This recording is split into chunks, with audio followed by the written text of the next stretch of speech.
मुझे पता है आपके और कानून के बीच में जंग चल रही है। आप कानून तोड़ें या कानून आपको, इससे मुझे कोई मतलब नहीं।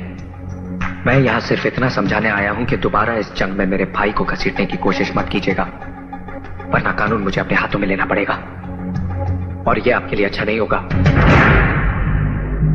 छोटा मुंह और बहुत बड़ी बात कह गए तुम। ये धमकी देने से पहले अपनी औकात और हमारी हैसियत तो देखी होती। चूटी का हाथी को धमकाना अच्छा नहीं लगता बरखुरदार। चूटी होती तो बहुत छोटी है शोभराज साहब, लेकिन अगर हाथी के कानों तक पहुंच जाए तो उसकी मौत का कारण बन जाती है। और आप अपनी जिस हैसियत की बात कर रहे हैं ना, उस हैसियत को बहुत अच्छी तरह से जानता हूं मैं। बहुत अमीर करोड़पति हैं आप, लेकिन अपने बेटे की जिंदगी बचाने के लिए भिखारी बनकर मेरे बाबूजी के सामने भीख मांग चुके हैं आप।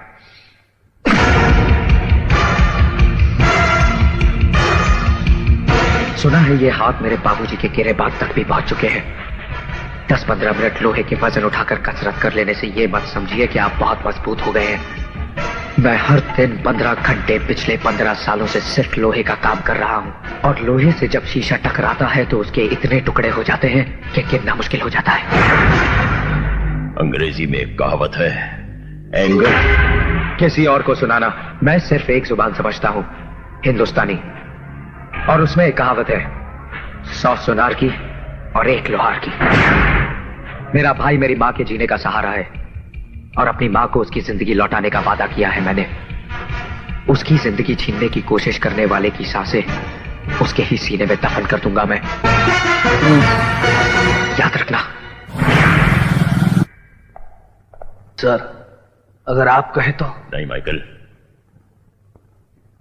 मैं तो समझता था कि इसका बाप ही नाग है, लेकिन ये हरामजादा तो कोबरा निकला। दोनों के फन को चलने का कोई दूसरा तरीका सोचना पड़ेगा। क्या कह रहा था वो? कि उसका भाई उसकी मां के जीने का सहारा है? तब तो सहारे को जल्द अज जल्द फांसी होनी चाहिए।